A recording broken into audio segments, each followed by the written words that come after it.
The views and opinions expressed in Media Litter Sandwich do not reflect on the views of the network, station, studio, website, sponsors, guests, hosts themselves, anyone or anything else associated or even not associated with this podcast. Maybe not even the person that said them. In other words, do your own research and do not sue anyone over what is said on this show. Today on Media Litter Sandwich, I'm at Astronomicon 3. There are 3 interviews in this. The first interview is Dave Santia. He is a speed painter, so he gets on stage. He paints these great paintings really fast. He auctions them off for charity. Our second interview is from the G.I. Joe cosplay group, the Finest. They're currently going around raising money for canines for warriors. And then we have Uncle Lloyd Kaufman, the famous director and co-founder of Troma Entertainment. Yeah, the Toxic Avengers, Romeo and Juliet, Nukem High. This is an interview you definitely gonna want to watch. Yeah, Uncle Lloyd is pretty interesting.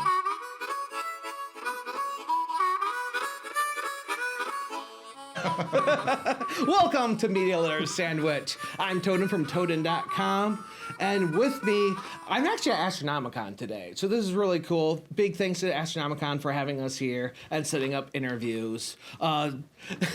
With me is Dave. I cannot pronounce your name right, so I'm going to let you pronounce your name. Smith. Smith. Santia. You know, that's great. You know, I'm going to take off this mic flag because unless I'm going to wave, I feel like I got to wave this around. And actually, that probably feels good. That probably sounds horrible. Yeah. We got B, my camera guy today. He just gave me a really dirty look, told me to stop doing that. So I'm just going to take that flag off here. And if you want to be the first person to listen to, just go to the Patreon. If you want to be the second person to listen to Media Layer Sandwich, go to DV Farm. Or not DV Farm. DV Farm's a great charity, though. Go to dvradio.net. They have a calendar up there. But I'm going to stop wasting time on that. You just did a live painting in front of how many people? Oh, I don't know. Maybe about, 100 people maybe? About 100 people? 5 of them, actually. Wow. And how much time? It took about an hour, maybe a little less. Wow. Yeah. So what's the difference between just doing a live painting and then doing a speed painting? Well, that's all my speed paintings are done live in front of an audience because part of the art of it is it's not just the art isn't just the painting, it's the whole ensemble of the music being played. I got accompanying music playing while I'm painting, and the music, complements the painting. It's related to the painting. If I'm doing a painting of Jimi Hendrix, it'll be the Jimi Hendrix song or whatever. And also the audience is very much a part of the art too, because their reaction when I give the reveal, because a lot of times I'll do them upside down or I'll do them in a way where people won't know what it is I'm painting until I allow them to know. And so the combination of the music, the painting, and the crowd reaction, that whole ensemble is the art. That's the art piece. And this is a full-blown performance. How do you look at it as I'm doing art tonight or I'm performing tonight? How do you look at it in your own head? I'm performing. Well, actually both, because it is essentially it's both. Performance is art. So yeah. But yeah, it's a performance. Do you do a practice piece before, or you kind of? Yeah, most of the time I do. Yeah, if it's something that I've painted numerous times over and over again, and I'm very well familiar with it, then I don't have I don't bother practicing it ahead of time because I've done it 40 times already. Yeah. Like, where do you normally perform at? Is this like, I'm going to do this bar, or is it always like a convention or something? Well, when I first started teaching myself how to do this speed painting thing, I was doing it with the intention of it being an alternative form of entertainment for bars and restaurants, other than a band or a DJ or something like that. And then I started posting videos on YouTube and Facebook and all that stuff, social media. And these charities, a friend of mine actually who was running a fundraiser, asked me to come on out and do this fundraiser and do a couple speed paintings there. And I said, yeah, sure. So I did it. That fundraiser led to 2 more fundraisers. Those 2 led to 4 more, and so on and so forth. So I do them mostly for fundraisers for various charities, all across the country. Before you do it at a fundraiser, do you guys kind of talk about what you're going to do, or is it all on you? Most of the time, we discuss what it is that I'm going to do. A lot of times, like the charity will want me to paint something that's related to whatever the charity is, or whatever theme they've got going on. One time, I did a fundraiser for it was for a charity that benefited kids with cancer. And the theme was superheroes, and they wanted me to paint superheroes, so I did. A lot of times I'll paint for churches, and they'll want me to paint religious figures, that sort of thing. But sometimes they do say, "Oh, go ahead, paint whatever you want." And of course, I'm not going to paint anything vulgar or anything like that. Family friendly, that sort of thing. And I'll ask them, okay, what's the demographic of your crowd? What's the age? Is it mostly men, mostly women, that sort of thing? So I try to get a feel for what I think they might be into. You already know what my next question sounds like, because has there ever been a time where you're like, you see the audience like, oh, that's not going to work, I'm gonna have to think of something else? Yes. Yeah, that's where these questions came from. Yeah. In the beginning, yeah. But also in the beginning, I learned that it's really difficult to judge the audience. There was one fundraiser that I did. It was mostly an older crowd, and the MC, who has seen me paint a number of times, at a number of fundraisers, he at the time I was painting Kid Rock a lot. He was getting requested a lot, and then he went all political, and then that died out. But being in the Detroit area, yep, we've seen the right. Yeah. So, anyways, well, this was before all that. So, anyways, back when people liked them. right. Still overrated, but sorry. Well, the MC said to me, he goes, "Dave, I don't think Kid Rock is going to go over well with this crowd," because it was an older crowd. So I decided to paint The Godfather, Marlon Brando, Sparky Anderson. I painted Marilyn Monroe, but I still had an extra canvas, and they were going nuts over these paintings that this is way back in the beginning. Still, they were going nuts for these 3 paintings that I did, and then they saw that I had a 4th one. They want me to paint that one too, so I painted Kid Rock. That one auctioned off. It went for the most out of all the other paintings that I did that night. It went for like $6,600 or something like that. And I can't remember what the charity was for, but because I've done so many of them. So yeah, it just goes to show you don't know what the crowd. You can judge the crowd as much as you want, but like the old saying says, don't judge a book by its cover, because you never know. Oh, and the person that got that Kid Rock painting, he was like in his 70s, so you never know. Yeah. So just to sum up, you do a painting in what, 15 minutes, 10 minutes? It depends. The quickest painting I can do takes 90 seconds, but generally they take about 6 or 7 minutes to do. Wow, that's crazy. I'm going to go to your website and probably put a couple of the paintings on the video. So video version will be different than the audio version, because this is also an audio podcast. Right. So you paint in front of the crowd, and then you auction it. That's why you're so popular at charities and foundations. Yeah. That's crazy. Do you know what's the highest amount you brought in? One of my paintings, as far as one of my paintings goes, It could be a collection. The most one of my paintings went for was $17,500, and that money went towards building a school in Africa, or maybe it was just a classroom. I don't know, but it was a good charity. We know that it was a good cause. I think collectively, well, that same night actually, we raised about $35,000. We just my paintings, yeah. That's crazy. What's something that happened during a show that you totally never expected? I'm totally looking for a funny story or something what's something that you just never expected that threw you off? I tripped over a 2-year-old boy. I was painting at a fundraiser, and I had my tarp down. Now, and somehow, when I'm on my tarp, that's my stage. No one's on there, right? At least I don't expect anyone on there. And all of a sudden, I step back. I'm back and forth, and I'm not looking behind me when I'm stepping back because I'm on my tarp, so I'm not expecting anything or anyone to be there. Yeah, you're in the zone. You're doing your thing. Yep. All of a sudden, I fell back. Boom.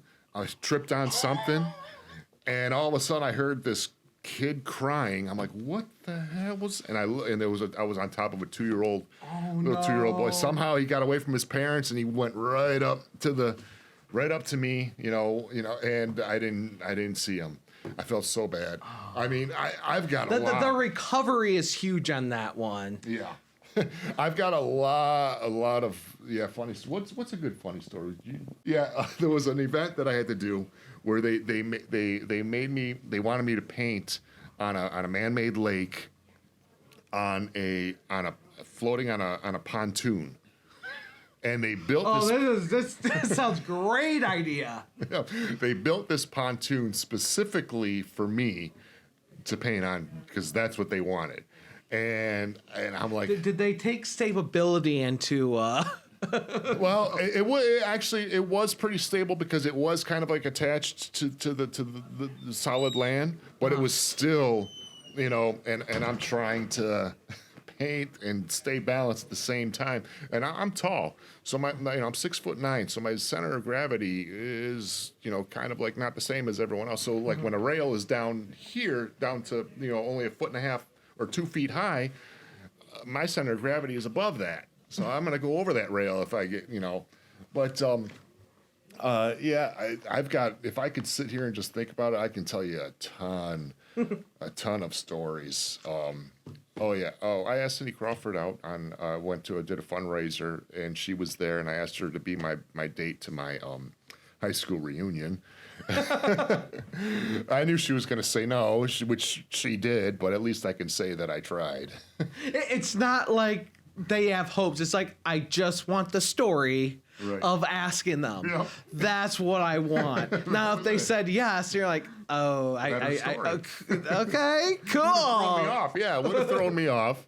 But, because I've met a lot of celebrities doing this sort of thing, a lot of fundraisers that they support. Mm-hmm. And that sort of thing, and they'll a lot of times they'll be there, or if I'm doing a fundraiser for their foundation, they'll be there.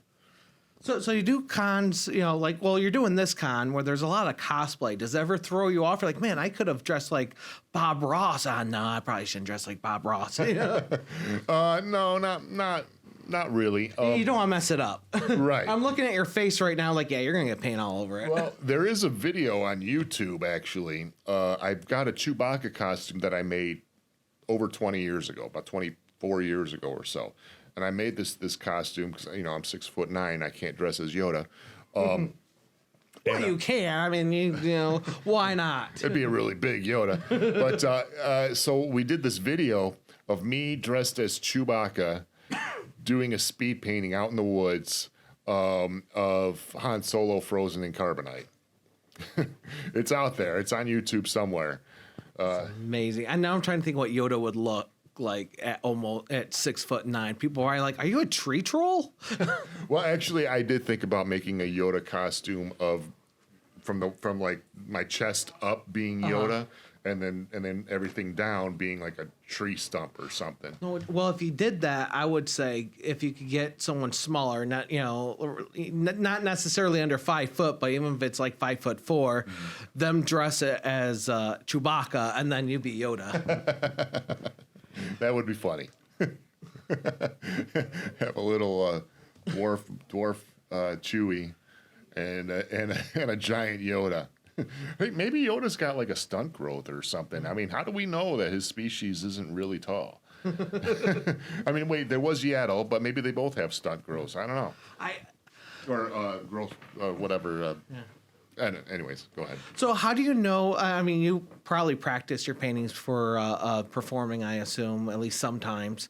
Do you ever pre-do any work on the canvas, like even an outline or anything? If it's something that I'm brand new to, something that I've never painted before, and I'm not familiar with it, yeah, I'll have help on the canvas, and it's usually for centering and proportioning reasons. And as I become more and more familiar with the painting after I do it a number of times, then the help starts to disappear. Then I'll have like little marks for where I'm going to put the eyes, nose, and mouth at, and the top and the bottom of the head. Just enough for centering and proportioning, and I build it from there. Because a lot of it is improvised as I'm doing it. I'm a little curious because you do some of these paintings, numerous times, as you said. Where's the most variation at? Because obviously they're not going to be exact duplicates. Right. Where do you see the most variation at? What do you mean? Okay, this color, sometimes I do this color, sometimes I do that color, or this person's eyes are sometimes wider, narrower. I put a boogie in this person's nose once just for the heck of it. With brush strokes, really, because I do generally use the same color combination or all the time. Like if I'm painting M&M and I'm using certain colors, and then the next time I paint them, it's going to be the same colors, but and sometimes I will improvise as I go along. I'll do something. I'll decide to do something different that I didn't do before. Just for the fun of it, just to see how it's going to look. But it's definitely with brush strokes, because you cannot duplicate that, and and it makes it original. So when at auctions, like this is from this time, and it does make it feel way more original. Yeah, well, a lot of times, I'll splatter the paint on there on the canvas and then work with it from there. And that's another thing I can't really control, is I can control the general area of where the splatter is going to be, but I can't really control exactly where it's going to be. So that'll be different from the next time I paint it. So each one, even though I've painted, I've painted, I don't know, M&M a number of times, each one is still different. Even though it's the same photo reference, each painting is still different. Yeah. So you've mentioned Kid Rock, mentioned M&M. Right now you're wearing a Detroit Tigers jersey. Are you from the Detroit area? Yep, born and raised. I was curious. Is like, do you always try to wear something of the city that you're in, or is it just because it's Detroit, born and raised, got to represent today, or is this your normal painting jersey?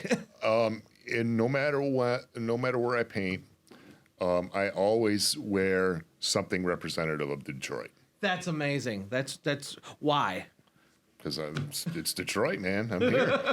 It's to threaten people that come up on the canvas so you don't trip on them. Let them know I'm from Detroit so they don't mess with me. No, but however, a lot of times the jersey that this this Tigers jersey, a lot of times I'll keep that home.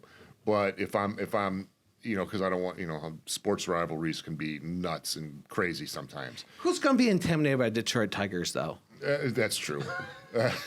But yeah, like if I'm painting elsewhere, I'll wear something, that says, something about Detroit. Yeah, almost all the time. If you see my videos on YouTube, almost every single one of them, YouTube, or actually mostly on Facebook, almost in every single one of them, I'm wearing either like a Made in Detroit shirt or a Detroit Rocks shirt, something that says Detroit. Even if it's in small print, it says Detroit on there. Is there anything else you'd like to share? It's about time I wrap up. Any other stories or anything you want to share? Oh God, I could sit here for hours and tell you stories. I would love to sit here for hours. Hey, no one's banging at the door though. Yeah, no, actually, I think we pretty much covered all the bases. It was actually a really good interview. Yeah. Was there any when people ask you about your art, what's something you're like, man, I wish someone would ask me about this. No one asked me blank, and it's something I want to put out there. My other artwork. People always ask me about my speed painting.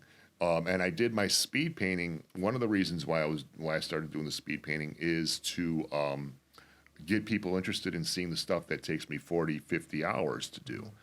and but they're not interested in it. They're interested in, I guess, in the entertainment value of the speed painting. They're interested in the stuff that takes me 5 minutes. So, yeah, no one ever really asks me about my other artwork, because a lot of times I think people think that the only thing I do is speed painting. But no, I do oils, I do still lifes, I do, everything. I'm just known for speed painting. Yeah. I mean, yeah, people don't think about the 10, 20 years it took you to get to be able to do this thing over here. Yeah, longer than that, actually, since I was 7.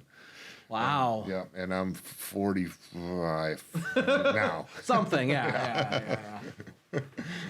Can people see these other paintings on your website or on YouTube? Yeah, they are on my website. I think I've got a couple time-lapse videos on YouTube that I put up.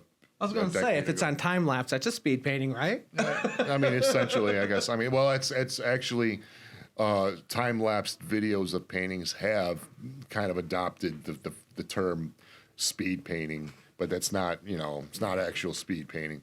But yeah, it's time-lapsed. But yeah, there's videos of that stuff on YouTube, and there's pictures on my website, davesantia.com, shameless plug.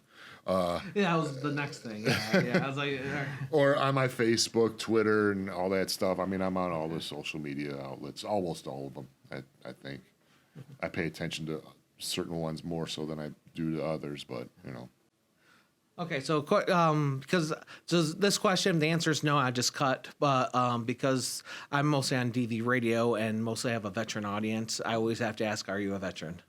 No, I'm not. Okay, then I just. Matt, the guy that was just here, he's a veteran. Okay. And I do a lot of fundraisers for, charities for veterans. A lot. Yeah. Yeah, there's a lot of good charities for veterans, including the DV Farm. So check out dvfarm.org, or if you shop on Amazon, as people do, either want to or begrudgingly, go to smile.amazon, where to no cost to you, a little bit of the proceeds go to the charity of your choice, and our charity of choice, of course, is DV Farm. See how I have to shoehorn that in there? Yeah. Thank you for taking the time to talk to me today. I really do appreciate it. You got it, my friend. All right. What's up, Astronomicon? Shanna Ray's Blade, House of Ray's Blades.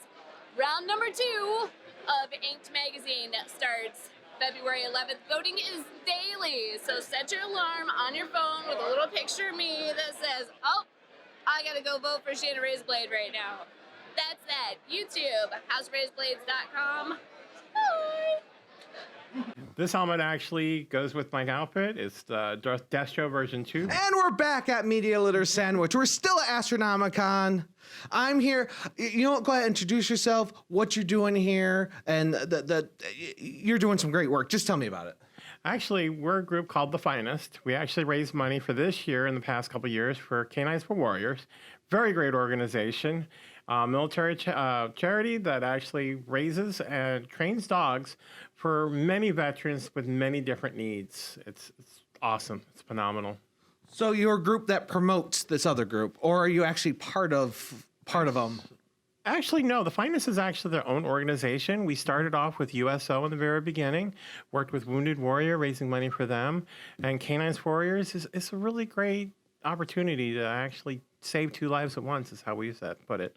So cosplay group that focusing on mostly G.I. Joe cosplay? Pretty much everything G.I. Joe genre, even for our garrisons overseas, they do Action Force figures is what it was back in the day. Okay. So it's really great to see how many different characters and outfits have been put together over the years. And so so these are veteran-oriented things, and I notice a lot of you guys are dressed as bad guys from G.I. Joe and not the actual good guys. Is there a correlation there? What's going on?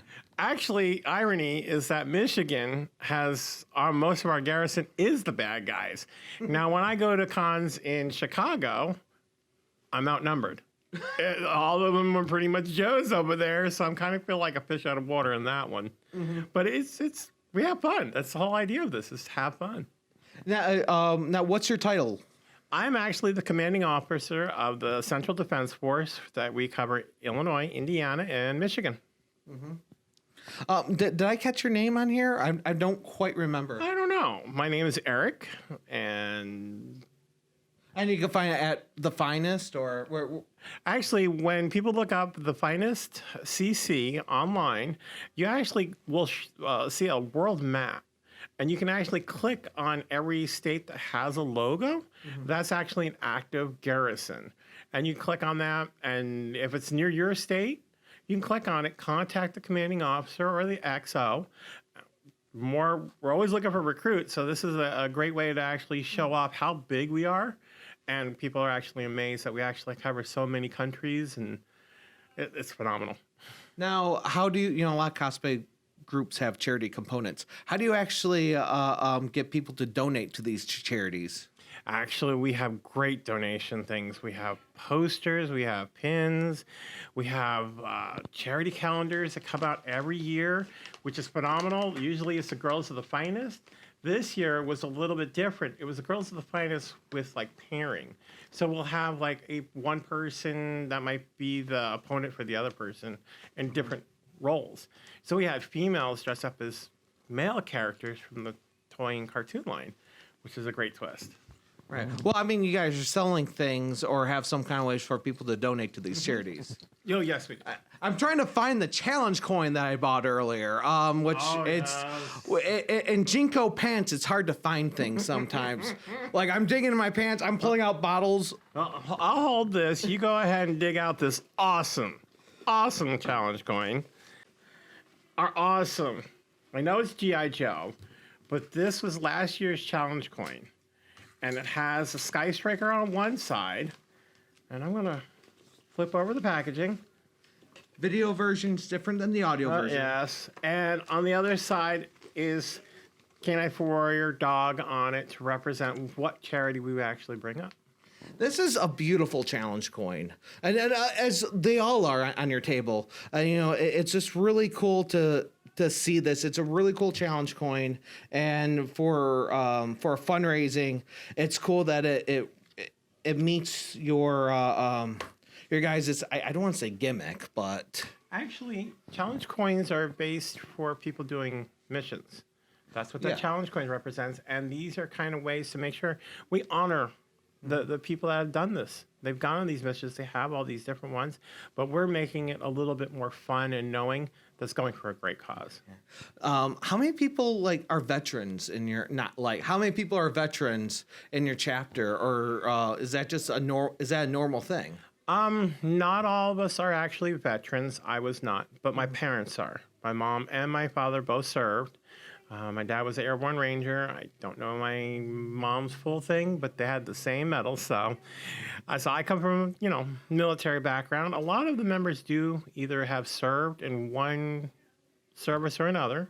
So it's kind of them making sure that, the future is also being taken care of too.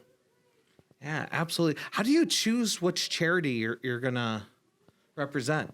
That is actually by the commanding officers. We actually, since every garrison has a commanding officer. And all the garrisons do the same charity? Yes, we do. We actually get together and we have a vote on which we're going with. K9 for Warriors was like a hands down for the past few years. It's been great knowing what we do. It's an easy winner. I mean, they're all great, but it was like everybody goes, oh my gosh, you're saving canines. You're saving dogs out of shelters to give them to vets that could use them. Now, this is all vets, so people might be, narrow-minded that it's just male vets that get these. No, if you go to Canines for Warriors website, you'll see a lot of the vets that have gotten it for many different things. I don't think it's all vets either. I think also for other emergency services, too. I could be wrong, but I think it's also emergency services. They extend it out that way, just in case there's somebody, they want to make sure that everybody's covered. But a lot of the vets, people think, well, the Coast Guard. No, the Coast Guard is part of our great service to our country. I mean, technically, they're part of Homeland Security, but they are... Overseas, I had more fun with the Coast Guard than I did with the Air Force, so I'm perfectly down with the Coast Guard, and if I could re-enlist for the Space Force, I totally would. I think I'm a little too fat, and I'm too dumb for the Air Force, but that's okay. I would totally go in the Space Force. Well, there's talks that Cobra will actually match that, because if the United States is going to do that, Cobra has to come up with a way to compete with them. And I'll be coming out of Michigan, so, Michigan's the really good state for all this good Cobra life-size vehicles that we're putting together. So your garrison covers 3 states. Yes, we cover 3. How many shows do you do? Wow. I know this is tough. I've asked the Detroit Ghostbusters same thing, and they're doing they do a lot too. We do a lot, and the problem is it's just when I cover 3 states, I'm looking at that schedule, and it's really a jam-packed thing. I mean, we get asked to do little get-together, fundraising stuff like that. So keeping a tally year by year, I can't do that until the end of the year. I know last year was over 50. Yeah, that's at least one every week, taking one holiday off, pretty much. Wait, there's holidays? So I'm told. Not for us. We with having an XO and having a large area to cover, we actually have devised a way to cover more areas and do more conventions. I know last year our garrison was in charge of 3 conventions the very same weekend, and they were all fairly big. So luckily, everything worked out. And by doing that, we actually had grown another garrison out of that. So Ohio was actually part of the Central Defense, but they actually were able to form their own. And so, of course, this, our garrison helped them as much as we could. We still do every chance we get. It's not about individuals. It's we're doing it for the big goal. So. How are you able to finance driving around to all these different conventions? A very good paying job. Day job, I assume. For now, actually, I'm going to have to switch to a 3rd shift. I'm going to have to go to get some more college to get a better degree. It doesn't really affect the cons, though. That's the good news. Well, what I'm getting at, it's out of pocket. Everything. For most part, do you get reimbursed anything? None of our stuff is reimbursed. All the costs that we can get reimbursed is the stuff that people donate for on the table. So our costumes, our drive time, our hotels, that's at every individual's pocket.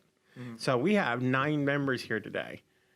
And if you start calculating it all out, that was pretty, a big logistic thing to have 9 different people coming in. 10 if you count the one that came out from Ohio. It can be a logistic thing, but, when I drive to Chicago, we're talking about trying to get everybody lined up from Michigan out to Chicago to try to help support Chicago to, get more recruits that way. Oh, man. So what's been one of the best reactions you've gotten since you started this or since you started doing this? Actually, there was a veteran in a wheelchair, and the very first year I put this costume together, he was pushed up to me, and he's like, I am so glad to see this version of Destro. He was my favorite when I was younger. And all I could think about is, it's not about me. It's about all these people that actually enjoy seeing these different characters and remembering their childhood. Remembering the good days is how I call it. What, I'm sure a lot of people come to your table and they ask a lot of fantastic questions. But what's something that you kind of wish more people would ask or somebody would ask you? How to join, how to help. That's kind of a bigger thing. People think, well, you have to be dressed up. There's a lot of other support that we use all the time that people don't realize we need. Simply just somebody standing next to us while we need to go take a break. A lot of these outfits get hot. I cannot wear my helmet all the time, even with the fans in it. And the people with helmets can't always see, and so they need someone to guide them around, even someone to... I'm stealing some of your thunder. I've done a lot of stuff. As a camera person that runs around all these events, having someone even completely in civilian clothing helps enormously because they can get through crowds faster if you really need even just a bottle of water. It's so important. Or run back to the car, or I can't see this mask, can you guide me? Or pick, that person has a business card, can you grab this business card? Or hand out business cards, yada yada. All the things that my camera person is like, you make me do all these things. Yes, but he's acknowledging you that without you, it's really big. The third hand B14? Yeah, 14. I'm gonna get that right one of these days. But I mean, just to support people for all the people like dress up in these costumes is huge. When I wear my helmet and it's on, literally, I have 2 little slits that I'm seeing that's green tinted. So if somebody's a little underneath me, I can't tell. So just having handlers, it's one of those things that's great. Yeah, the last person we interviewed, the speed painter, he was telling us he tripped over a 2-year-old behind him when he was on stage because he just couldn't see him because he was in the middle of performing, and he hit the 2-year-old behind him and down he went. Yeah, so unfortunately, yes. We wear these big outfits, and we need help handlers more because our garrison has life-size props. So I've taken toys that were made in the 80s and actually made them in real life. We do have a video on YouTube, the Cobra Asp. Great toy I built. Handles great towing, but to have somebody be able to get in these vehicles like they were an action figure, that's awesome to see that light up. Like I'm actually in this thing. Somebody was crazy enough to make this life size, standing over 11 feet tall, and I'm walking into it. I think I saw one of those last year. Yes. Okay. Yeah, that was really cool. So I don't have footage from this year's Astronomicon event footage, but if you go last year to 2019 Astronomicon, you will see that vehicle so you built, I don't know if you built that one, but so you built several of these. Actually, that one I built what they call the Cobra Ferret. Came out in 1985 as a toy. It's an ATV, but I wanted it for something for little kids to jump on. Mm-hmm. And we took it out to the Grand Rapids show, the very first time. And I swear there was a line of kids just wanting to jump on this, play on it. And that's why I built it for, so that way the kids felt more like they could have a little bit of fun. We put a backdrop behind them, like the artwork from the G.I. Joe boxes. So when they took a picture, they were looking like they were an action figure with the backdrop. It looked awesome. It was fun. It was great. And that's great. Wow. Oh, what was it? So G.I. Joe went through a few iterations. Has anyone done anything other than the classics? Yes, actually. I should say the classic 80s cartoon because obviously it started way before that. I should say anyone do anything other than the 80s version. Actually, there's some that have done the 12-inch versions. How do you do that? Simple outfit. I mean, the 60s 12-inch was very easy, actually. It's mostly common military gear. Yeah, like do people recognize them for being a G.I. Joe? Like, why are you dressed up like that? Actually, it's harder for them to be individual like that, to be kind of sorted out, being, okay, yes, you're a G.I. Joe. The 80s was a very big, colorful, flamboyant timeline for these characters. I mean, my helmet is gold-plated, and, you see my gold head shining off and stuff. Well, hey, that must be something important. I got to go see. The 86 Cobra Vipers, a company called Pit Viper Studios, they make that. It's chrome tinting on the front of it, so you could see yourself in there, but you can't see who's behind it. And a great thing today, we had a couple that were doing that, and a guy was talking to one of them and had no realization until she took off her helmet that she was female. Ha! It's amazing. That was a shock. He was like, wait, what? He was like, no way. I was like, no, we have a lot of females that do these male-only characters, and it's great. It's cosplay. It's allowed. Nobody cares. They're there to have fun. And a good cause. It's a good cause, but to have fun we can't stress it enough. It's to have fun.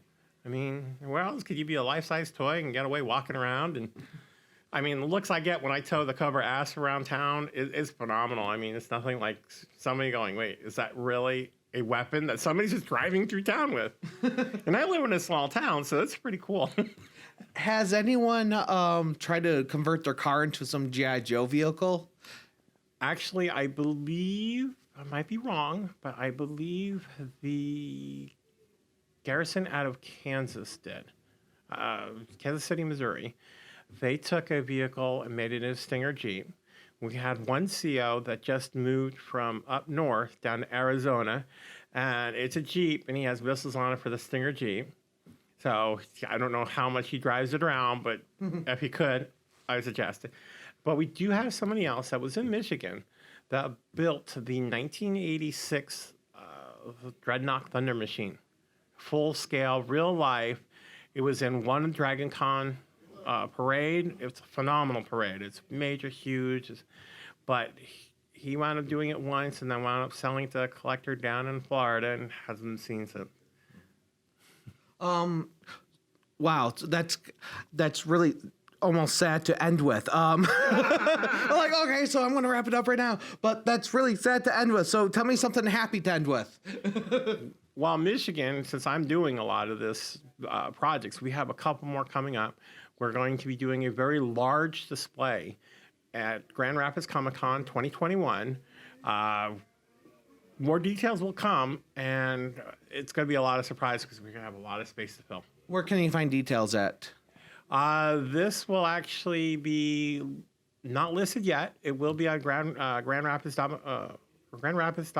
Comic-Con.com when it's going to be showing up. That will be in the main spotlight for the 2021. Does your garrison have their own like Facebook page, or you send everyone to the main website or Facebook page, or go? This is your opportunity to promote everything of yourself or your garrison or both. Actually, we are our own individual page, the CDFF. You can just type that into Facebook and find us. You can go to our main page, the finestcc.com. And like I said earlier, click on the world link. You know, not just us, but look at all the other people and what they do. We try to put up more pictures of who's in the garrisons. So you can actually look at less like, oh my goodness, these are like figures that I had back in the day. And if you're ever in that area, please come say hi. I mean, that's the great thing about it. We're doing it for fun too. All right. Thank you very much for coming on. And of course, Media Litter Sandwich can be found on all your favorite podcast apps. If you can't find us on your favorite podcast app, just let me know over at podcast@medialittersandwich.com, or just go to the Facebook page or just look up Toaden. You'll find something of me where you can reach out. All right. Thank you for coming. Oh, thank you so much. Yeah. It was a pleasure. Boy, got a smart one here. What's up there, buddy? Stealing footage. What's up? I see you. What's happening, brother? We need to hire you to work on a Troma movie. You're Troma material. All right, let's go. And we've been to Troma Dance Detroit several Toxie, times. come on. It's so many Toxie, cool get in here. things. God damn it, Toxie. Watch out. The Toxie, get on the other side of this. Yeah. What's your name? Come on, Toxie. Get tight. Get close.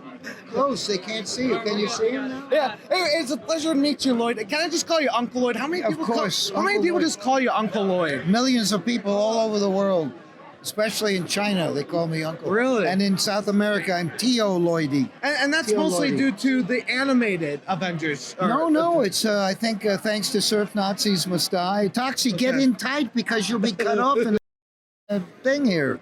I've been doing this for 50 years. Come on, Toxie. Jesus Christ. All right, where were we? What We're is talking it? Why about- am I on this thing? What is this? Ooh, you're on Media Litter Sandwich. Oh. And this is- I'm sorry. Oh no! Oh, Sorry, stop it! I'm not quite up to Troma standards, which is interesting you're, enough. Believe me, you're way ahead of my pay, above my pay scale. Anyway, where were we? So tell me about what you're working on now. I know Troma does a lot of distribution on top of still making movies, right? Yes, we're still making movies. Great that you're so informed. Well, I noticed that a lot of people are like, yeah, we're also on Troma now because of distribution. So you're helping people that aren't necessarily Troma Productions. We are treasures, believe me, and we've just finished my latest film to mark my 50th year, Lloyd Kaufman, because he has no idea who I am. Lloyd Kaufman from Troma Entertainment, 46-year-old. See, they love Troma. 46-year-old company, the oldest American studio, period, that's independent, and probably the last one. And we just finished, to answer your question, we just finished hashtag Shakespeare's Shitstorm. Now, what Shakespearean play was that based on, sir? I don't know, but I hope you tell me. The Tempest by William Shakespeare. Hashtag Shakespeare's Shitstorm, just finished. Toxie's in it, briefly, a cameo. Kabuki Man, Sergeant Kabuki Man, N.Y.P.D. And it's my view of... many years ago, we made Tromeo and Juliet. Yep. And the writer of Tromeo and Juliet, as Toxie will tell you, went on to make Guardians of the Galaxy, Mr. James Gunn. Now we are doing... we're back to Shakespeare, The Tempest, and I think that Quentin Tarantino wants to write it, but we already made it. So what are you going to do? So you challenged me. You said I don't know anything about you. I Yeah, actually read that. challenged you. I actually read that you're in the Peace Corps. How do you? Wrong again. Fake news. That's fake news. It was on your Wikipedia, so Yeah, they'll that's need to. wrong. The Wikipedia is so wrong. Yeah. Should be the weakest shittier, but I can't keep up with it. It's so wrong. But it makes me look a lot better than I am. Yeah. But I did spend a year in Chad. I was a pathfinder for the Peace Corps. Okay. I was a hero because I was trying to stay out of the Vietnam War. I didn't want to get my ass shot off. So I went to Chad, and I lived in the bush, and I tested the area I was in, Pala, Chad, P-A-L-A, and I wrote reports up, and my whatever diseases I contracted. I had eyeballs on my penis, I'll tell you that much. And based on my reports, the U.S. Peace Corps went into Chad, and I didn't get kicked out, but they got kicked right out. Amazing. Oh man. Lloyd Kaufman, I should be Secretary of State. So I read another thing on your Wikipedia. Maybe you can tell me if it's true or not. Yes. It said you went to Yale with Oliver Stone and George W. Bush. They were in my class at Yale, but I grew up with Oliver Stone from second grade. Our parents were very close friends, so I spent a lot of time with him during my formative years. And Oliver Stone got into movies because of Lloyd Kaufman. He was writing a shitty book when we were at Yale. He was trying to be James Joyce or something. It was horrible. But he would hang around when I was making my films. And next thing you know, he's the most talented American filmmaker. Wow. All thanks to Troma, Troma Entertainment. And by the way, do you know about Troma now? Yes, but please keep telling us about it. Well, you know, there's a hot new streaming service, about 5 years, but it's got about 1,000 movies. First month is free. Troma Now. It's the future, but now. Yeah, And one of if my you- first interviews for this podcast was actually with the main actor for I want to say Hatchet Knife, and which was on Troma Now, and it was disputed by Troma. Of course. Well, better yet, there are about 1,000 movies Oh, on I'm Troma sure. Now. And first month, absolutely free. And you can rent Return to Newcomb High and Return to Newcomb High, which is Volume 1, and Return to Newcomb High, Volume 2, exclusive. You can't get anywhere else. Only on Troma Now, and about 800 other movies, as well as my patented make your own damn movie lessons on how to make blood, how to crush a head, how to raise money, how to lose money. Anyway, what more can I tell you? I'm a bitter old man. That's all I can. But thanks to Astronomicon. Thank you, Astronomicon, for making this. That's a beautiful wonderful- jersey. And look at the back. It's absolutely beautiful. Sergeant Kabuki Man N.Y.P.D. is one of our most famous and beloved movies at Troma Entertainment, Inc. And it's on Troma Now. Kabuki Man, look at the camera, face the camera, look at that. Kabuki Man won Best Cosplay. And that's the Toxic Avenger Goes to the Moon, the official Toxic Avenger Goes to the Moon Astronomicon Award. And it's fabulous. It's so wow, Kabuki Man, Yeah. big hand. Thank Now- you, Kabuki Man. Well- Toxie's a little jealous. Toxie's jealous, yes, very jealous. All When's right. the next time you're going to be at Troma Dance Detroit? Well, it's hard to get here because I have to pay for it, and I can only go places where the good people pay for my transportation. You got Or to get- tell Terrence you got to cough something up to get you. Well, they have their own issues. Yeah. So, but Okay. I congratulate everybody on Silver Bullet Productions and everybody involved in Troma Dance Detroit. We're just about to organize the 20th annual Troma Dance Film Festival, totally free in New York. No entry fee. If you send your movies, you don't have to pay to enter. You can watch the movies for free, and I am hung like a and come closer, Kabuki woman, Kabuki ma'am, so you can be seen. If your camera sees you, you know that over. So, any rate, Video version's way different than the audio version. Troma Dance, support independent cinema. Troma Now helps support Troma Dance, which is all free. and no VIP policy. Right? The big party at Troma Dance, whoever's there first, we don't like let in Brad Pitt or some famous person. The fans come first. And luckily, Brad Pitt is a big fan, so we let him in. How many people are currently working at Troma Productions, do you know? It would take me a while to count them all up, but I'd say maybe 8. Yeah. 8. And yet you have hundreds of, of movies that's on Troma now. 46 years of failed filmmaking and millions of fans, but we don't get much revenue. That's why we need you folks out there in the dark to subscribe to Troma Now. It's the future of Sergeant Kabuki Man, but now it's free the first month. For the price of Kabuki Man's movie, you could get probably half a year of Troma Now.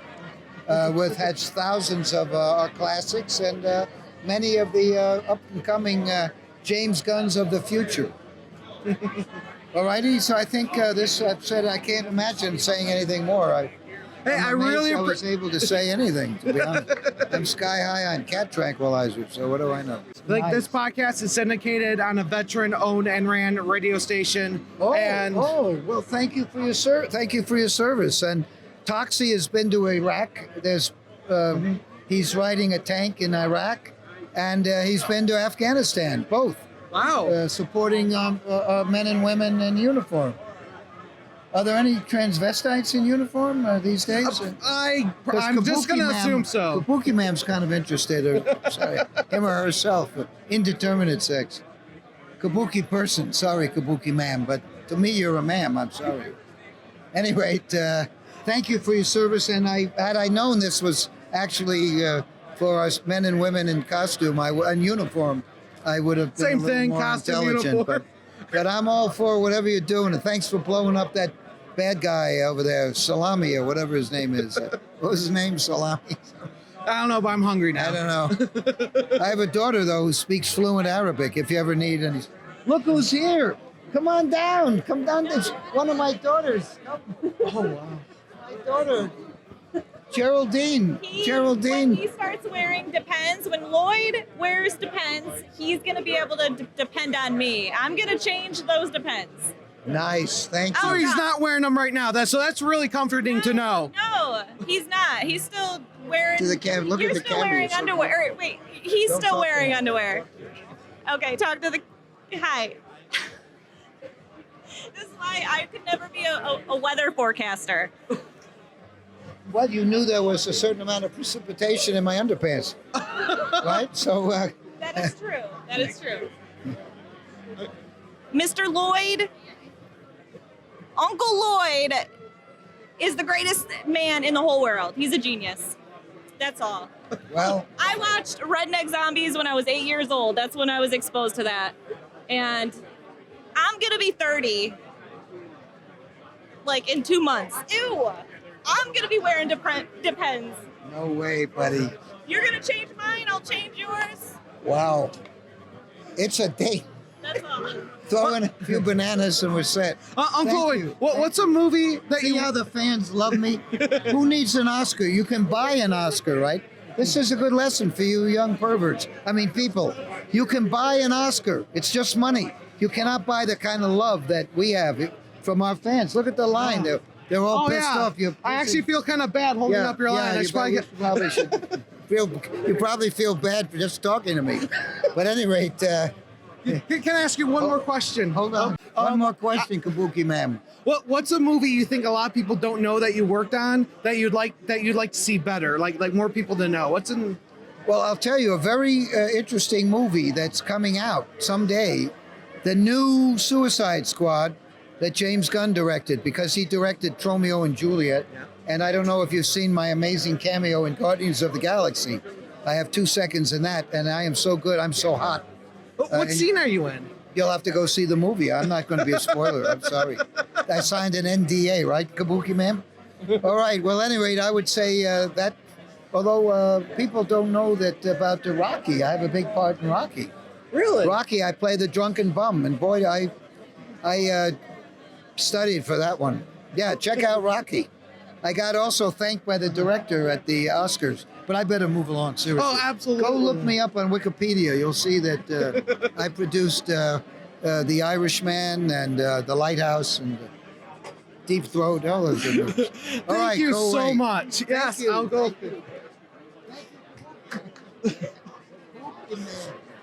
Thank you for watching. Thank you for listening. Hope you enjoyed our discussion, and may the algorithms be in your favor.